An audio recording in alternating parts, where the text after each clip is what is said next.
Baik, bismillahirrahmanirrahim. Assalamualaikum warahmatullahi wabarakatuh. Kami dari kelompok 8 mata kuliah percobaan makanan di sini akan mempresentasikan proposal mie basah dari tepung mokaf dengan pewarna alami ekstrak kunyit dengan dosen pengampu yang terhormat Ibu Esi Emilia, yang terhormat Ibu Rizky Rosmiati, dan yang terhormat Ibu Caca Pratiwi. Selanjutnya, sebelum memulai presentasi kali ini, saya akan mengenalkan anggota kelompok 8 yang terdiri dari saya sendiri, Anissa Mufida, Cika Grenada, Jedzarina, Khaira Umah, Suci Almira, Wan Karisa. Selanjutnya, pada bab pendahuan ini, saya akan menjelaskannya secara sendiri. Mie sudah menjadi salah satu makanan pokok bagi masyarakat Asia, termasuk di Indonesia. Mie memiliki beberapa jenis, antara lain mie basah, mie kering, dan mie instan. Penggunaan tepung terigu sebagai bahan dasar pembuatan mie membuat tepung terigu sangat dibutuhkan. Namun, letak geografis di Indonesia sendiri tidak mendukung pertumbuhan gandum. Modifikasi tepung singkong secara modern saat ini menggunakan teknologi yang mencakup modifikasi secara fisik, kimia, atau mikrobiologi. Pati alami juga dapat dimodifikasi menjadi modified starch yang memiliki karakteristik sesuai dengan yang dikehendaki. Mie basah mendapat sorotan terbesar dalam isu formalin. Hal ini disebabkan mie basah merupakan salah satu makanan populer dan merupakan bagian yang penting dalam diet di Indonesia. Mie basah memiliki kadar air yang cukup tinggi, yaitu 35-60%, sehingga memiliki umur simpan yang pendek, yaitu berkisar 24-36 jam pada suhu ruang. Penyebab kerusakan mie basah antara lain proses produksi yang memiliki kondisi sanitasi buruk, distribusi, dan kondisi penyimpanan mie basah yang tidak baik. Kunyit merupakan rempah yang juga memiliki aktivitas antimikroba. Kunyit dilaporkan memiliki sifat antimikroba dalam bentuk ekstrak maupun bubuk. Selain itu, kunyit juga memiliki potensi lain, yaitu dapat dijadikan zat pewarna alami, kuning pada bahan pangan. Oleh karena kedua jenis sifat ini, maka kunyit dapat dijadikan bahan pengawet dan alami sekaligus bahan pewarna alami pada mie basah. Tujuan dilakukannya produk baru ini adalah yang pertama, memperdayakan sumber karbohidrat yang banyak dibudidayakan di Indonesia, yaitu singkong yang dimodifikasi menjadi tepung mokaf. Yang kedua, ada membuat produk mie sehat yang dapat dikonsumsi oleh orang-orang yang dengan penyakit berat. Dan yang ketiga, membuat produk mie sehat dengan menggunakan pengawet sekaligus pewarna alami dengan menggunakan kunyit, karena kunyit memiliki aktivitas antimikroba, sehingga dapat menjadi pengganti formalin dalam mie basah pada umumnya. Bab selanjutnya, tinjauan pustaka akan disampaikan dan dijelaskan oleh teman saya, Cike. Kepada Cike dipersilahkan. Tinjauan pustaka, beberapa rancangan yang akan ditelaah dalam penelitian ini antara lain, manfaat dari kunyit bagi bagian dari sistem pencernaan manusia, cara mie awet menggunakan bahan alami, menggunakan sodium pada kandungan mie, penggunaan tepung mokaf atau modified cassava flour dalam pembuatan mie basah, dan cara dan tahap dalam pembuatan mie basah. Dalam penulisan proposal ini, peneliti terlebih dahulu melakukan penelusuran beberapa penelitian atau literatur yang sebelumnya telah dilakukan sebagai subjek pertimbangan, sehingga peneliti dapat mengetahui kelemahan dan kelebihan dari penelitian yang sebelumnya telah dilakukan. Dalam mencari informasi mengenai hal ini, peneliti menelusuri dari jurnal-jurnal maupun buku yang telah ada untuk memperoleh laporan yang telah dikaji sebelumnya yang sesuai dengan landasan teori ilmiah.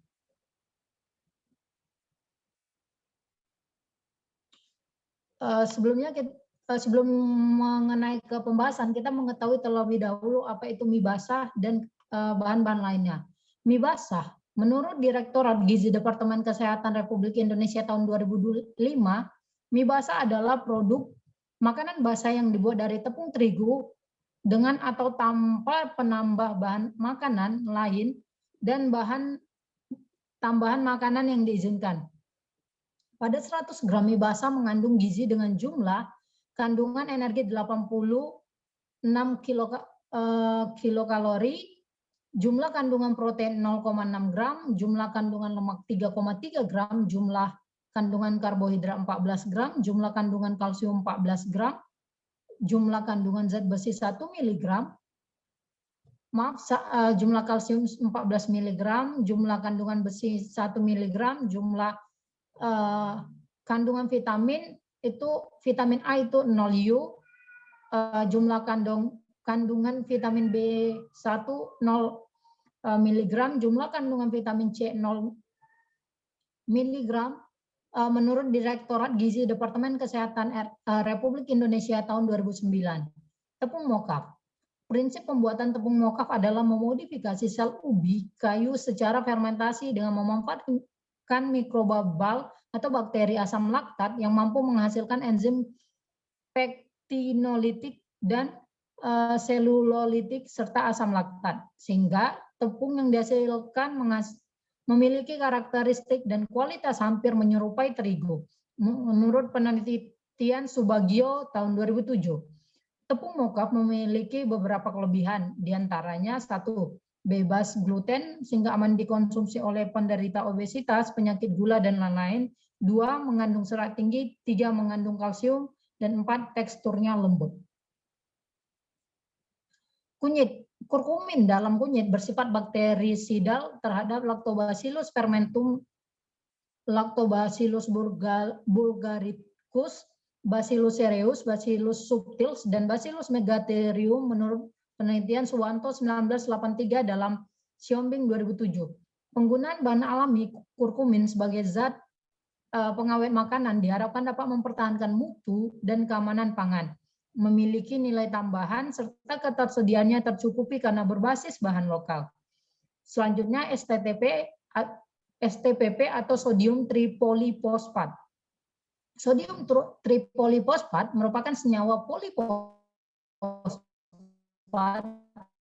dan natrium dengan rumus Na5P3O10, di mana sodium tripolifosfat dapat digunakan untuk menggantikan penggunaan boraks pada makanan. Penggunaan STPP banyak digunakan untuk bahan tambahan pada makanan yang aman sebagai pengganti boraks dan tidak merubah fungsi boraks pada kerupuk karak. Selain itu, penggunaan STPP juga banyak digunakan dalam pembuatan bakso dan juga meningkatkan masa simpan daging ayam. Jumlah penggunaan STPP yang diizinkan adalah 3 gram untuk setiap kilogram daging, 0,3% dari berat daging yang digunakan, menurut Saparinto dan Hidayanti tahun 2010. Berikut adalah kandungan-kandungan dari standar mutu mie basah menurut SNI 2987 tahun 2015. Saya kembalikan. Baik, terima kasih Cike. Selanjutnya di bab 3 ini adalah metode penelitian yang akan dijelaskan oleh 4 rekan saya. Yang pertama Zarina, yang kedua Khaira Umah, yang ketiga Suci Almira, yang terakhir Wan Karisa. Kepada mereka dipersilakan.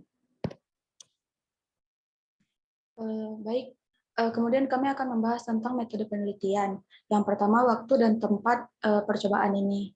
Penelitian ini akan dilaksanakan pada hari Kamis tanggal 27 Oktober 2002 dan dilaksanakan di Laboratorium Gizi Universitas Negeri Medan. Adapun alat yang digunakan dalam pembuatan mie ini, yang pertama ada penggiling mie beserta roll press, panci, kompor, timbangan digital, gelas ukur, baskom, mixer, dan ayakan. Kemudian bahan yang digunakan yaitu tepung mokaf, tepung terigu, telur, minyak sayur, garam, air, sodium tripolifosfat, bawang putih, dan ekstrak kunyit. Kemudian cara pembuatan.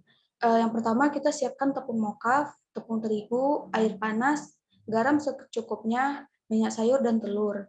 Kemudian campurkan air panas dan tepung mokaf. Kemudian aduk hingga membentuk gel dan tambahkan garam, minyak sayur, telur, dan sodium tripolifosfat.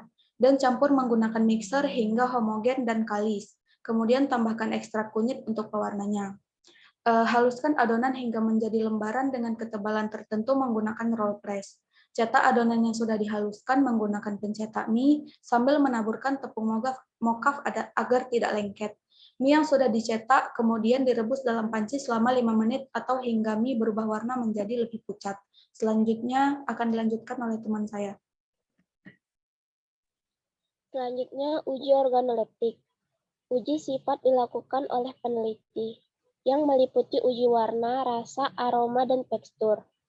Uji organoleptik meliputi uji hedonik yang dilakukan panelis untuk mengetahui analisis zat gizi yang terdapat dalam penelitian.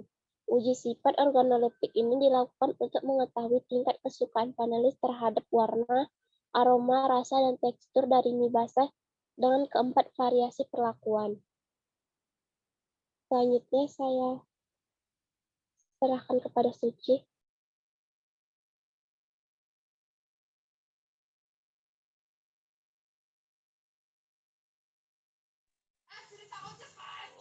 Uji fisikokimia.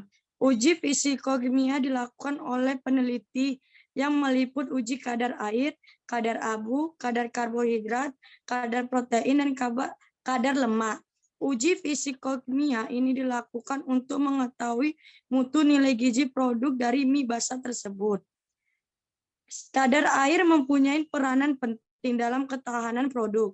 Menurut Winarno 2004, kandungan air dalam bahan makanan ikut menentukan aspetability, kesegaran, daya tahan bahan itu. Kandungan air dalam bahan makanan mempengaruhi daya tahan bahan makanan terhadap serangan mikroba. Kadar abu merupakan analisis proksimat yang digunakan untuk mengetahui nilai gizi suatu bahan pangan, serta menunjukkan total mineral yang terkandung dalam bahan tersebut yang bersifat toksik. Kadar protein, hasil analisis keragaman menunjukkan bahwa perlakuan substitusi terigu dengan tepung ubi singkong tidak mempengaruhi nyata V 0,05 terhadap kadar protein mie basah. Nilai rata-rata kandungan protein mie basah dilihat.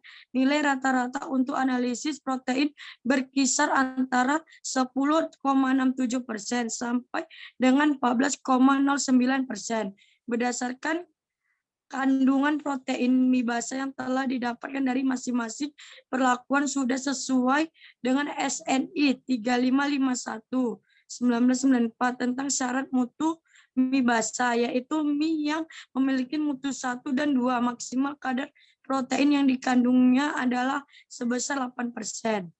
Kadar karbohidrat ubi kayu dikenal sebagai makanan yang mengandung sumber karbohidrat tinggi, pengganti nasi atau beras, dan sebagai sumber energi bagi tubuh. Namun, dalam ubi kayu mengandung asam cyanida, HCN, yang bersifat toksik, sehingga masalah penurunan kadar HCN menjadi perhatian utama dalam pemanfaatan ubi kayu.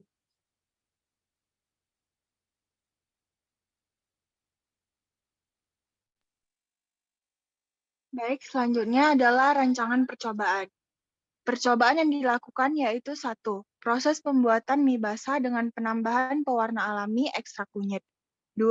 Proses pembuatan mie basah tanpa insersi hardel teknologi termodifikasi sebagai kontrol. Modifikasi hardel teknologi yaitu penambahan ekstrak kunyit 3% dan perlakuan penyimpanan suhu dingin suhu dingin. Parameter karakteristik mutu mie yang diuji yaitu warna, tekstur, nilai pH, kadar air, AW, total protein, total volatile base. Pengukuran karakteristik mutu mie basah tersebut dilakukan dengan melakukan uji fisikokimia dan uji organoleptik. Analisis datanya adalah data hasil pengukuran kadar protein, air, dan lemak diuji dengan fisikokimia, sedangkan uji organoleptik mendapatkan hasil dari warna, aroma, rasa, dan tekstur. Selanjutnya saya serahkan ke moderator.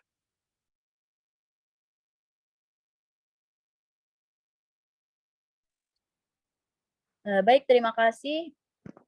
Saya rasa dengan diakhirinya Wan Karisa, selesai sudah presentasi kami kali ini. Kurang lebihnya mohon maaf. Wabillahi taufiq wal hidayah. Wassalamualaikum warahmatullahi wabarakatuh.